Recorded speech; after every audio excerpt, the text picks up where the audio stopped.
আসসালামু আলাইকুম, hello everybody, welcome to my another new blog video. কেমন আছেন সবাই? আলহামদুলিল্লাহ, আশা করি সবাই ভালো আছেন। রমজানে নাকি সকাল থেকে আসর নামাজের আগ পর্যন্ত তেমন কোনো কাজ থাকে না।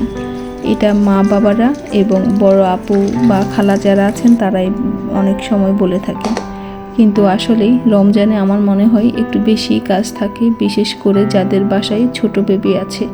আর আমার বাসার মতো যাদের দুইটা বেবি আছে তাদের তো আর কথাই নেই। কোথায় থেকে যে আল্লাহ হুট করে কাজ শুরু হয়ে যায়, শেষ করতে করতে সারাদিন লাগে। যাই হোক, এই তো আমি কাজ শেষ করে একটু গাজরের হালুয়া বানাবো। গাজরের হালুয়া বানানোর জন্য আমি এখানে 1 কেজি গাজর নিয়েছি। এখান থেকে 4টা গাজর রেখে দিয়েছিলাম, আমার মনে হচ্ছিল অনেক বেশি হয়ে যাবে। ভালোভাবে ধুয়ে আমি এভাবে কেটে নিয়েছি। গাজরগুলো আমি এক ভাইয়ের হাতে বাজার থেকে আনিয়েছি। গাজর দেখে মনে হচ্ছিল এই গাজর আমার বাচ্চার মতো মনে হয় খাবার দাবার কিছুই খায় নাই, এত চিকন হয়ে আছে। আগে দেখতাম বাজার থেকে গাজর আনলে অনেক মোটা মোটা হতো, বাট এগুলা চেহারা দেখে আমার বাচ্চার কথা মনে হয়েছিল। যাই হোক, এবার আমি গাজরের হালুয়া বানানোর জন্য সব কিছু রেডি করে বসিয়ে দিলাম চুলায়।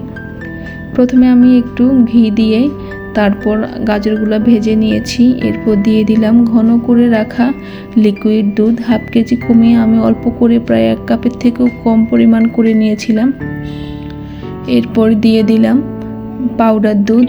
আমার বাসায় সবাই এভাবে গাজরের হালুয়া খায়, সবাই এভাবে একটু পছন্দ করে। একদম ম্যাশ করে ফেলি না আমি, একটু আস্তে আস্তে রাখি, এটাই পছন্দ করে। এটা নাকি খেতে একটু খাওয়ার সময় একটু মুখে লাগে, যার কারণে অনেক মজা লাগে খেতে। এরপর আমি চিনি, গুঁড়ো দুধ আর লিকুইড দুধ দিয়ে ভালোভাবে নেড়ে চেড়ে নিচ্ছি।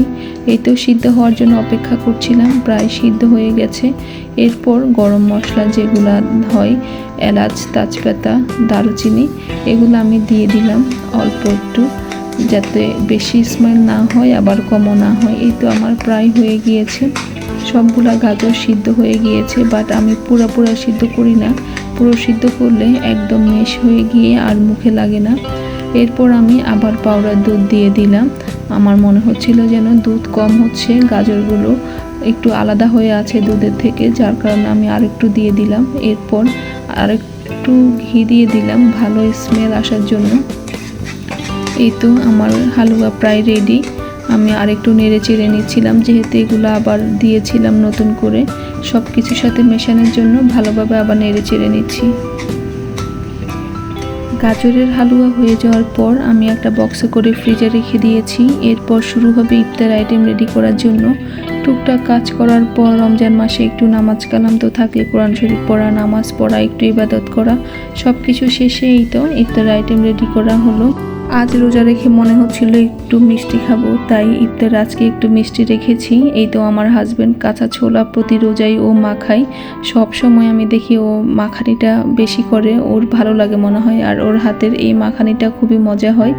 এই মাখানির সাথে একটু লেবুর রস দিয়ে দেয়, যার কারণে আরও ভালো লাগে। এই তো ডাবের পানি নিলাম, এখানে একটা শরবত বানালাম। এখানে ইসবগুলের বসি, তোকমাই আর চিয়া সিড একসাথে করে আমি ভিজিয়ে রাখি।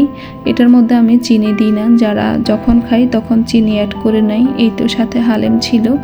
এই তো সারাদিনের কাজকর্ম শেষ করে ইফতার রেডি করে ফেললাম, আলহামদুলিল্লাহ।